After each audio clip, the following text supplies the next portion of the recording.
Check out the Scranton Wilkes-Barre Railriders, discover artistry in Downtown Scranton, and celebrate Easter on this episode of Scranton Scope. My name is Mariah Mancuso, and I am filling in for Akila and Sam. Here's Royal Retailers. Hi, I'm Maria Rue, and this is Royal Retailers. Get a group of friends ready for a thrilling, one-of-a-kind experience at Electric City Axe located at 1141 Caboose Avenue. Lackawanna's first and only axe throwing range offers fun options for both individuals and groups. Guests can rent a target for 1 to 2 hours. You can either enjoy a standard target or take your experience to the next level with interactive projector targets. And for a more electrifying experience, check out their Glow and Throw Saturdays. Whether you're a first-timer or a pro, this is a great way to let some steam off from the stress of school. This weekend, the Royal Studios team put down their camera and picked up some axes. Well, at least most of us did. I'm here with Daniel Bohenig, a member of the Royal Studios who arranged the event. And Daniel, let me be the first to thank you for arranging this. Oh, of course. I love everybody here. So, Daniel, you work here at Electric City Axe Throwing. What is your favorite thing about working here? I think my favorite thing about working here is the people I get to meet as I'm working. It's just a great experience that people walk in the door, have such a great experience that they never thought they could get in Scranton. They come here, they get coached on how to throw an axe, and they walk out with something to say to their friends, oh, I did this, and it's such a new experience. And I think along with that, it's the people I get to bring here, especially tonight, organizing this event.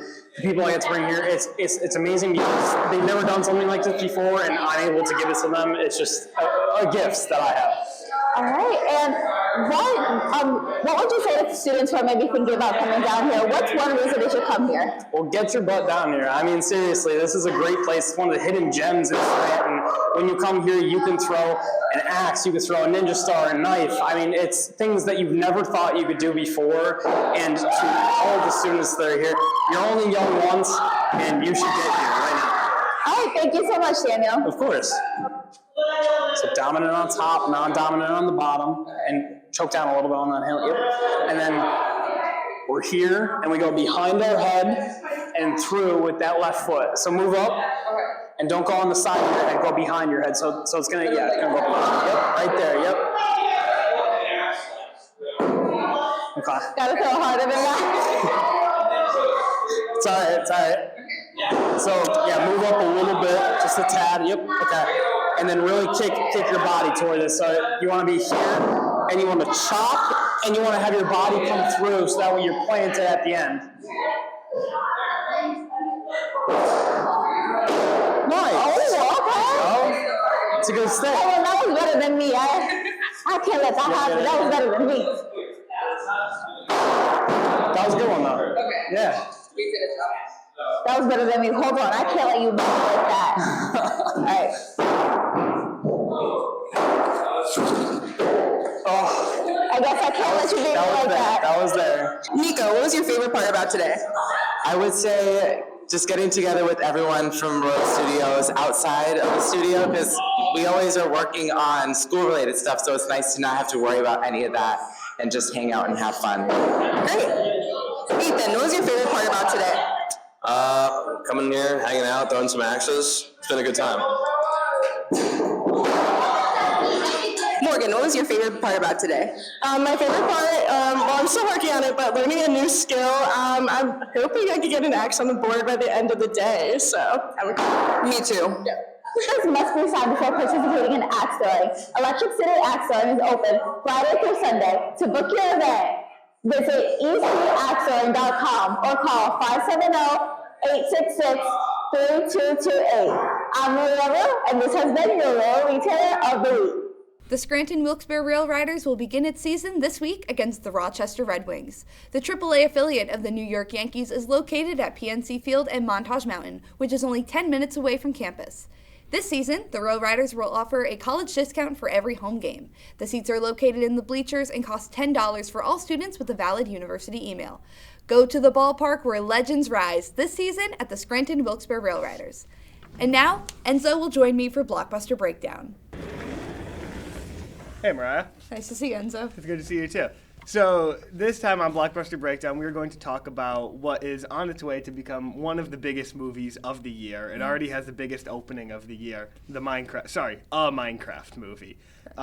We just got to see it recently with a bunch of our friends, and we're really excited to talk about it. So Mariah, what were your expectations and now thoughts on the Minecraft movie? So I only watched the trailer once right when it dropped. And when I watched it, I was a little skeptical about the whole thing. It just kind of felt like it was making fun of itself, and I was like, I don't know if I want to go see that.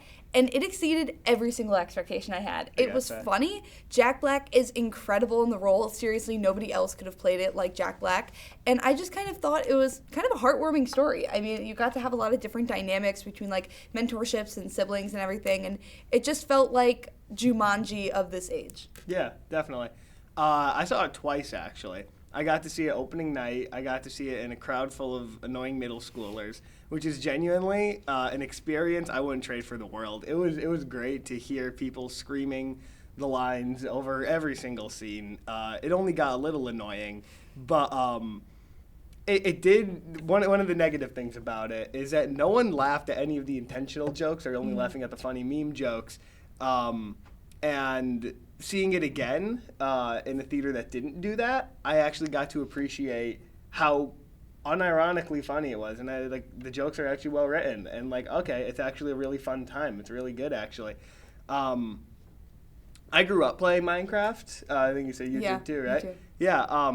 I was a big Minecraft fan. There were years as a child where I would give up playing Minecraft for Lent, which is just a crazy thing to say, but I stopped playing, a while ago, and I never really did survival mode, and all I would do really is just build roller coasters and statues and stuff like that. So I didn't really feel like to be totally in the target audience for this, even though I grew up with Minecraft. Did you have a similar experience? I was just about to say the same thing. I want the record to reflect Enzo and I are not the target audience for this movie. I think if this came out 10 years ago when we were in middle school and we were really into Minecraft, this probably would have been the movie of the year for me. But it still did a really good job. I think that it's making so much money because people are so desperate to find out what is this movie all about and why is it so unironically funny. But it was really just a great cinematic experience. It was an hour and a half. It went by really quickly. And I just think that everything was great. The Jennifer Coolidge B-plot was very funny. And it was just a really great cinematic experience. Yeah, it's just, if you need a movie that doesn't take itself too seriously and that'll just put a smile on your face in more ways than one, check out the Minecraft movie. Yeah, and you could see it in 3D, which is probably an even crazier experience. And IMAX. I don't know why, personally. I wouldn't spend the money to see it in IMAX. No, I probably wouldn't either. But do it. Available. Yeah, see what it's like. The Friends of the Poor Family to Family Easter Food and Basket Giveaway will happen on April 16th. The event will begin at 8 a.m. and there will be 4,000 food baskets to give away. There will be both a drive-through and walk-up option. Families with children will get an Easter basket. If you're interested in attending, the giveaway will be held at the Scranton Cultural Center. Hi Scranton, it's Jane Bagata, and I'm here with my friend Caitlin Tate. Hello! And we are at the New York City St. Patrick's Day Parade! The New York City St. Patrick's Day Parade is the oldest St. Patrick's Day parade in the world, beginning in 1762. It has been held every year since then. Caitlin and I showed up to the parade 30 minutes early to secure a good spot, outside of New York City's Lululemon store, which also just so happens to be on the same block as the breathtaking St. Patrick's Cathedral. The parade showcases a variety of pipe bands, high school marching bands, color guard teams, Irish societies, and much more. The high school Caitlin and I attended even made an appearance, which was super fun to see. This is actually their pipe band. The New York City St. Patrick's Day Parade is definitely different from Scranton's yearly parade, as about 2 million people came to this year's parade. As the granddaughters of Irish immigrants, Caitlin and I found the parade to be a perfect celebration of our culture. It felt awesome to be a part of this 262-year tradition. The Electric City Tattoo Convention is coming to Scranton. The Hilton Scranton and Conference Center will be hosting the event from April 11th through April 13th. With over 200 talented tattoo artists across the country, this event gives you the opportunity to get inked or simply enjoy the artistry on display. You can walk in for a spontaneous tattoo or schedule ahead with your favorite artist. Tickets are available at the door with single-day passes for $20 and a 3-day pass for $50. Whether you're a tattoo enthusiast or new to the scene, this is an event you won't want to miss. Here's Bianca with Book Nook. What's up, bookworms? So today isn't much of a book review. I'm going to be talking about a very controversial author. If your first thought was Colleen Hoover, you're unfortunately correct. I read some of her books but could never finish them, and I've seen a lot of excerpts as well. Some of them are out of context and very concerning, but right off the bat though, her characters often find themselves in overly dramatic or problematic relationships. And I love the dramatics of soap opera and soap opera like books too, but she does nothing to explore human emotion and depth. She has a really simplistic writing style and her characters lack depth. Hoover's books don't challenge readers or offer any kind of literary richness. I get that she's the type of author to write books that you would want to read right after finishing a book series, but I just can't get behind it.